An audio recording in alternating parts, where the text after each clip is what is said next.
Hello everyone, Meteorologist Mike here with your Synoptic Scale CONUS forecast from July 13th to July 17th. And as always, before we get started, a couple things I do need to go over. One, this is not a full and complete forecast. This is just an overview of large-scale events happening over the continental United States. For a full and complete forecast of your area, please see your local meteorologist or your favorite weather app. And secondly, all of my times are in Zulu time, or the GMT time zone. This is a standard across weather models that I don't have to deal with time zones, and I am just continuing that trend. I will, however, have all the time zone conversions down in the description below. Alright, let's get started with what's happening right now. 12Z on the 13th. We've got a stalled front stretching from Pennsylvania down into Texas. We've got a tropical disturbance right off the Louisiana coast, bringing showers across the Gulf states. And we've got a low pressure up in Montana with a trough going down to its south. Not a whole lot going on with that pressure and trough right now, but I do expect that to change. I do expect a couple of thunderstorms to pop up, some of which will be severe, as you can hear by the SPC Day 1 convective outlook. We have a slight risk for severe weather up in Montana and a second slight risk for severe weather down in Mississippi and Alabama. That slight risk is in association with that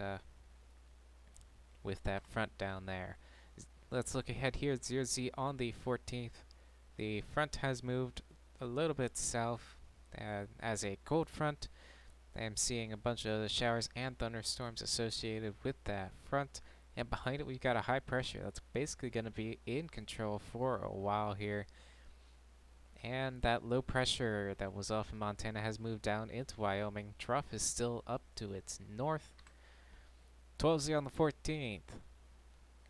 The front has once again stalled out, still seeing showers and a couple of thunderstorms associated with it, and the low pressure has moved up back into Montana. SPC Day 2 convective outlook, a pair of marginal risks, one for the southeast and one for the north central states. 0Z on the 15th, stalled front is still stalled, still bringing some showers and a couple of rumbles of thunder, and low pressure is now in Nebraska.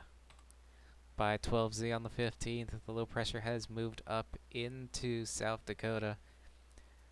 Now has a pair of troughs, one going up to its north and one off to its east. Both of those troughs are going to be bringing some showers and maybe even a rumble of thunder or two to the area.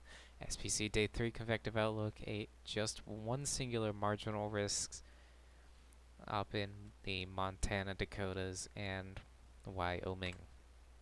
0Z on the 16th, stalled front is still stalled. Low pressure has moved back down into Kansas and still has a trough off to its east.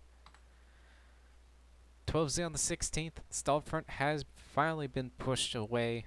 High pressure is in control of the entirety of the east, and the low pressure that's in Kansas now has a warm front attached to it, stretching out into Illinois. That front does have a bunch of showers and thunderstorms associated with it. 0Z on the 17th, that warm front has basically dissipated. There is still plenty in the way of showers around that low pressure that's now in the Missouri-Iowa border, and a high pressure is still in control of the east. 12Z on the 17th, that eastern high pressure is starting to make its way off into the Atlantic, and low pressure has moved into Wisconsin and now has a cold front going down to Oklahoma. Showers are currently associated with that front. Would not surprise me if there's a couple of rumbles of thunder. And we have a new high pressure starting to form off in Utah. Alright guys, that's my CONUS forecast for today. Let's take a quick look into the Atlantic. The only thing that the National Hurricane Center is keeping an eye on is that disturbance that I highlighted earlier. It's going to be making its way inland very shortly, and it's not going to be turning into a tropical storm. Alright guys, that's my forecast for today. Thank you all for watching. Please like and subscribe for future forecasts.